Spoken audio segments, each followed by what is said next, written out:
TB एक बहुत ही गंभीर बीमारी है।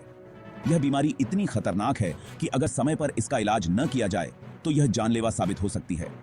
यह अक्सर फेफड़ों को प्रभावित करती है, जिससे सांस लेने में तकलीफ होती है। इसके अलावा यह शरीर के अन्य हिस्सों को भी प्रभावित कर सकती है, जैसे कि हड्डियां, मस्तिष्क और गुर्दे। टीबी एक कीटाणु से होती है, एक बहुत छोटा जीव जो हवा से फैलता है। जब कोई संक्रमित व्यक्ति खांसता या छींकता है तो यह कीटाणु हवा में फैल जाते हैं और अन्य लोगों को संक्रमित कर सकते हैं। क्या आपको पता है कि टीबी सदियों से चली आ रही है? प्राचीन काल से ही इस बीमारी ने मानवता को प्रभावित किया है और इसके इलाज के लिए कई प्रयास किए गए हैं। यह एक वैश्विक समस्या है जो दुनिया भर में लाखों लोगों को प्रभावित करती है। हर साल लाखों नए मामले सामने आते हैं और यह बीमारी अब भी एक बड़ी चुनौती बनी हुई है। दुर्भाग्य से भारत में इस बीमारी का बोझ बहुत ज्यादा है, लेकिन उम्मीद है सरकार और विभिन्न संगठनों द्वारा कई प्रयास किए जा रहे हैं ताकि इस बीमारी को नियंत्रित किया जा सके। टीबी का इलाज मुमकिन है और इससे बचा भी जा सकता है। नियमित दवाओं और सही उपचार से इस बीमारी को पूरी तरह से ठीक किया जा सकता है। इस बीमारी को समझकर हम खुद को और अपने प्रियजनों को बचा सकते हैं। जागरूकता और सही जानकारी के माध्यम से हम इस बीमारी के प्रसार को रोक सकते हैं।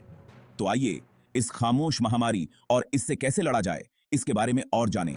मिलकर हम इस बीमारी को हरा सकते हैं और एक स्वस्थ समाज का निर्माण कर सकते हैं।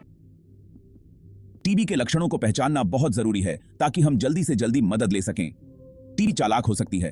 कभी कभी यह हफ्तों या महीनों तक हमारे शरीर में छिपी रहती है। इसका सबसे आम लक्षण खांसी है, जो 2 हफ्ते से ज्यादा समय तक रहती है। इस खांसी में बलगम आ सकता है, कभी कभी खून भी। अन्य लक्षणों में बुखार, खासकर रात में, और बहुत ज्यादा पसीना आना शामिल है। आपको बिना किसी वजह के वजन कम होना, थकान और भूख न लगना भी महसूस हो सकता है। अगर आपको इनमें से कोई भी लक्षण दिखाई दे तो फौरन डॉक्टर को दिखाना बहुत जरूरी है। टीबी हवा के जरिए फैलती है, लेकिन उन्हीं आसानी से नहीं जितनी आसानी से जुकाम फैलता है। टीबी के कीटाणु हवा में फैलते हैं जब कोई संक्रमित व्यक्ति खांसता, छींकता या बात करता है। यह प्रक्रिया जुकाम या फ्लू की तरह नहीं होती, लेकिन फिर भी सावधानी बरतना जरूरी है। जब टीबी से पीड़ित व्यक्ति खांसता, छींकता या बात करता है तो टीबी के कीटाणु वाली छोटी छोटी बूंदें हवा में फैल जाती हैं। ये बूंदें हवा में कुछ समय तक रह सकती हैं और अगर कोई इन्हें सांस के जरिए अंदर लेता है तो वह संक्रमित हो सकता है। इसलिए संक्रमित व्यक्ति के पास मास्क पहनना और उचित दूरी बनाए रखना महत्वपूर्ण है। अगर आप इन बूंदों को सांस के जरिए अंदर लेते हैं, संक्रमित हो सकते हैं। भीड़ भाड़ वाले स्थानों में मास्क पहनना और नियमित रूप से हाथ धोना संक्रमण के खतरे को कम कर सकता है। इसके अलावा सार्वजनिक स्थानों पर वेंटिलेशन का ध्यान रखना भी आवश्यक है। हालांकि टीबी से संक्रमित हर कोई बीमार नहीं पड़ता है। कुछ लोग टीबी के बैक्टीरिया से संक्रमित होने के बावजूद बीमार नहीं होते, क्योंकि उनकी रोग प्रतिरोधक क्षमता मजबूत होती है। यह प्रतिरोधक क्षमता बैक्टीरिया से लड़ने में सक्षम होती है और उन्हें बीमार होने से बचाती है। कुछ लोगों में रोग प्रतिरोधक क्षमता मजबूत होती है जो बैक्टीरिया से लड़ सकती है। रोकथाम ही बचाव है। स्वस्थ जीवन शैली अपनाना, नियमित व्यायाम करना और पौष्टिक आहार लेना रोग प्रतिरोधक क्षमता को मजबूत बनाने में मदद करता है। अगर आपको टीबी है तो खांसते या छींकते समय अपना मुंह ढक लें। यह दूसरों को संक्रमण से बचाने का एक सरल और प्रभावी तरीका है। इसके अलावा इस्तेमाल किए गए टिश्यू को तुरंत कूड़ेदान में फेंकें और अपने हाथों को साबुन और पानी से धोएं। घरों और कार्यस्थलों पर हवा का अच्छा आना भी टीबी को फैलने से रोकने के लिए जरूरी है। खिड़कियां और दरवाजे खोलकर वेंटिलेशन को बढ़ावा दें। एयर प्यूरिफायर का उपयोग भी हवा को साफ रखने में मदद कर सकता है। और याद रखें, बच्चों के लिए टीकाकरण उपलब्ध है जो उन्हें इस बीमारी से शुरुआती सुरक्षा प्रदान करता है। टीकाकरण न केवल बच्चों को सुरक्षित रखता है, बल्कि समुदाय में टीबी के प्रसार को भी कम करता है। इसलिए अपने बच्चों का टीकाकरण समय पर करवाना बहुत महत्वपूर्ण है। अच्छी खबर यह है कि सही इलाज से टीबी ठीक हो सकती है। डॉक्टर एंटीबायोटिक दवाओं का एक कॉम्बिनेशन देते हैं जो विशेष रूप से टीबी के बैक्टीरिया को लक्षित करते हैं। दवाइयों का पूरा कोर्स पूरा करना बहुत जरूरी है, भले ही आपको अच्छा महसूस होने लगे। इलाज जल्दी बंद करने से दवा प्रतिरोधक क्षमता बढ़ सकती है, जिससे भविष्य में टीबी का इलाज करना मुश्किल हो जाता है। याद रखें, अपनी दवा नियमित रूप से लेना न केवल आपके स्वास्थ्य के लिए, बल्कि आपके परिवार और समुदाय को टीबी के प्रसार से बचाने के लिए भी जरूरी है। भाग 5, जल्दी पता लगाने का महत्व। टीबी के खिलाफ लड़ाई में जल्दी पता लगाना बहुत जरूरी है। यह न केवल रोगी के स्वास्थ्य को बचाने में मदद करता है, बल्कि संक्रमण के फैलाव को भी रोकता है। टीबी का जितनी जल्दी पता चलता है, इलाज उतनी ही जल्दी शुरू हो सकता है, जिससे बेहतर परिणाम मिलते हैं। जल्दी इलाज शुरू करने से रोगी की रिकवरी की संभावना बढ़ जाती है और गंभीर जटिलताओं से बचा जा सकता है।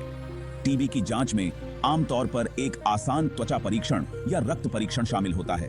ये परीक्षण सरल और त्वरित होते हैं और इन्हें किसी भी क्लिनिक या अस्पताल में आसानी से किया जा सकता है।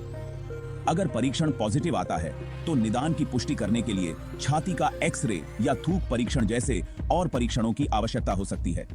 ये अतिरिक्त परीक्षण यह सुनिश्चित करते हैं कि निदान सटीक है और सही उपचार शुरू किया जा सकता है।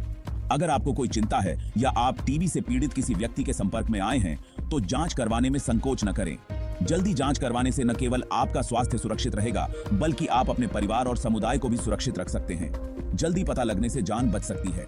यह एक महत्वपूर्ण कदम है जो आपके और आपके प्रियजनों के स्वास्थ्य की रक्षा कर सकता है। इसलिए टीबी के लक्षणों को नजरअंदाज न करें और तुरंत जांच करवाएं। भाग 6, हमारे भविष्य की रक्षा। बच्चों में टीबी। बच्चे खास तौर पर टीबी के प्रति संवेदनशील होते हैं। उनकी रोग प्रतिरोधक क्षमता अभी भी विकसित हो रही होती है, जिससे उनमें संक्रमण का खतरा ज्यादा होता है। बच्चों में टीबी अक्सर वयस्कों की तुलना में अलग तरह से होती है। हो सकता है कि उन्हें आम खांसी न हो और उनके लक्षण ज्यादा सामान्य हों, जैसे कि कम विकास या फैटीग। बच्चों में टीबी के प्रति खास तौर पर सतर्क रहना जरूरी है। सुनिश्चित करें कि उन्हें बीसीजी का टीका लगे और अगर आपको कोई असामान्य लक्षण दिखाई दे तो डॉक्टर से सलाह लें। भाग 7, टीबी के खिलाफ भारत की लड़ाई। भारत टीबी की एक बड़ी चुनौती का सामना कर रहा है। हर साल आने वाले नए मामलों के एक बड़े हिस्से के साथ देश में दुनिया में टीबी का सबसे ज्यादा बोझ है। हालांकि भारत टीबी नियंत्रण के एफर्ट्सों में भी सबसे आगे है। सरकार ने टीबी के निदान, उपचार और रोकथाम में सुधार के उद्देश्य से कई कार्यक्रम लागू किए हैं। ये प्रयास परिणाम दिखा रहे हैं। टीबी के मामलों और मृत्यु दर में गिरावट आई है, लेकिन लड़ाई अभी खत्म नहीं हुई है और भारत में टीबी को खत्म करने के लिए निरंतर प्रतिबद्धता की आवश्यकता है। भाग 8, मिथकों को तोड़ना। टीबी के बारे में मिसकंसेप्शंस। टीबी को लेकर कई मिथक और गलतफहमियां हैं। कुछ लोगों का मानना है कि टीबी बीते जमाने की बीमारी है या यह केवल ग्रोथशील देशों में ही पाई जाती है। यह सच नहीं है।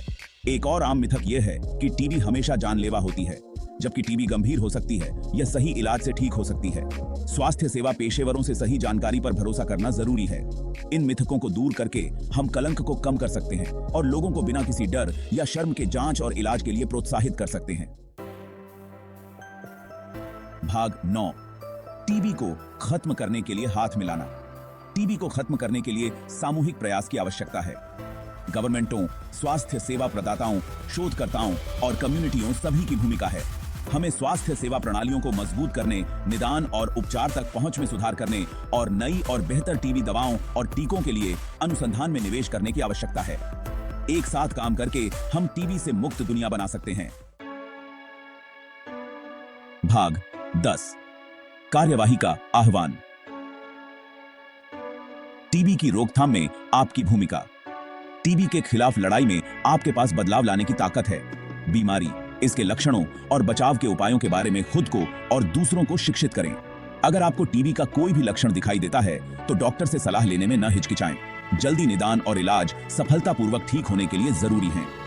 आइए टीबी से जुड़े कलंक को तोड़ें और प्रभावित लोगों के लिए एक सहायक वातावरण बनाएं। साथ मिलकर हम इस रोकथाम योग्य और इलाज योग्य बीमारी के प्रसार को रोक सकते हैं।